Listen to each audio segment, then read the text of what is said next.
birthday. And if you're watching this on July 23rd, that means we are exactly 100 days away from Halloween. Which means it's 100% socially acceptable for me to talk about spooky things nonstop. Not that I needed permission. So to celebrate both my birthday and the countdown to my favorite season, we're going to be sharing the best, in my opinion, horror tabletop RPGs that I think every GM should run at least once. So whether your players love cosmic horror, monster hunting, haunted houses, or emotional damage disguised as storytelling, I've got you covered. So grab your dice, dim the lights, and let's talk about games that will scare your friends for fun. So let's start with the horror game most people think of first, Call of Cthulhu. Or as I like to call it, the game where your sanity rapidly declining is the real monster. In Call of Cthulhu, you're not heroes. You're not the chosen ones. You're not level 20 demigods. You're librarians, professor, journalist, archaeologist, regular people who accidentally discover that the universe is far more horrifying than they ever imagined. The best part is, running away is always the best option.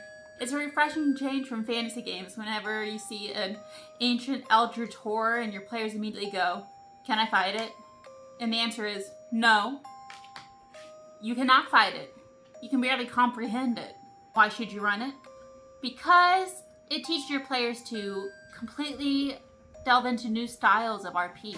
Knowledge becomes dangerous, combat becomes dangerous, and every clue that they find feels meaningful. It's the best game for people who love mysteries. Up next is Dread.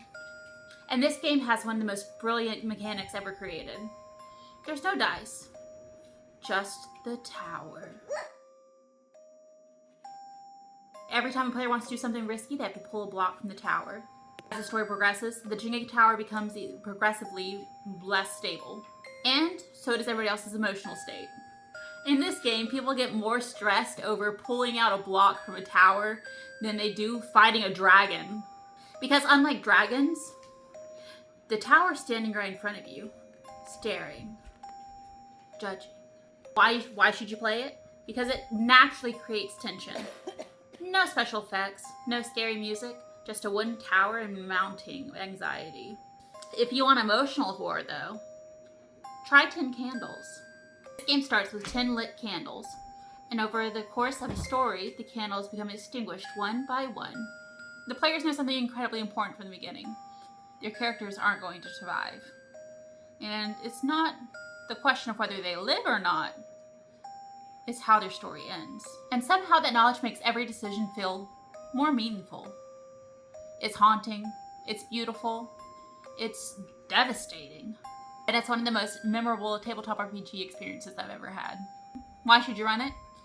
It's because it's like nothing else. You don't win, you create tragic storytelling, and your players remember it forever. What if your favorite supernatural TV show became a TTRPG? That's Monster of the Week.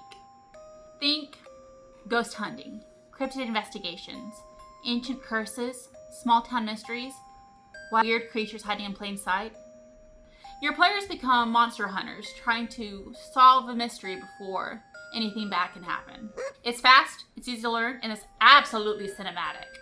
You should run it because it captures the spooky season energy perfectly. Every session feels like an episode of your favorite supernatural TV show, and your players become absolutely attached to your characters that they created like 5 minutes ago. Best then is what happens when folklore decides to ruin your day. Inspired by Nordic myths and legends, this game focuses on investigating supernatural beings rooted in folklore. And that's what makes it so effective. Monsters aren't random. They're tied to stories, traditions, beliefs, local legends, which creates absolutely insanely unique experiences. You should play it because folklore horror hits differently. And the atmosphere is absolutely insane. Okay, so technically Candlekeep Mysteries isn't a horror game, but hear me out. One of the best horror scenarios that I've ever had were from making fantasy adventures into something creepy. Abandoned mansions, ghost stories, cursed books, dark secrets. You can inject horror into almost any RPG if you just focus on atmosphere. Sometimes the scariest thing isn't the monster. It's what the players imagine that's hiding around the corner. Next one is kids on bikes. So imagine the vibes of Stranger Things or Goosebumps and every spooky story your every friend's told you at a sleepover all in one game. The reason why it fits Halloween so well? Because you're not heroes. You're children. You don't have powerful weapons or magic spells. You have a flashlight, a backpack, and maybe enough courage to go investigate the spooky noise that came from the abandoned house down the street. And vulnerability makes it even scarier. And you should play it because, well, it's easy to learn. And just imagine if you do your local legends as the main plot of this one-shot. It'd be so fun. So here's my birthday challenge for all watching Game Masters. Before Halloween arrives, run a horror game. Just one. Maybe it's a one-shot. Maybe it's a mini campaign. Maybe it's the start of your player's new obsession. Just give a chance at horror. Because horror RPGs create some of the most memorable stories that you ever tell. Not because characters are powerful, but because they're vulnerable. And vulnerability creates tension. Tension creates suspense, and suspense makes memorable experiences. So that was some of my favorite horror TTRPGs to celebrate my birthday and the countdown to Halloween. So I want to hear from you. What's your favorite horror RPG? What's the scariest thing you've ever done to your players? And which of these games should I talk about more? And if you enjoyed the video, don't forget to like, subscribe, and ring that bell notification. And remember, Halloween is only getting closer. Spooky season approaches. And your players have no idea of the horrors that you are ready to unleash. Alright, roll high, have a great day, and bye-bye! Happy birthday to me!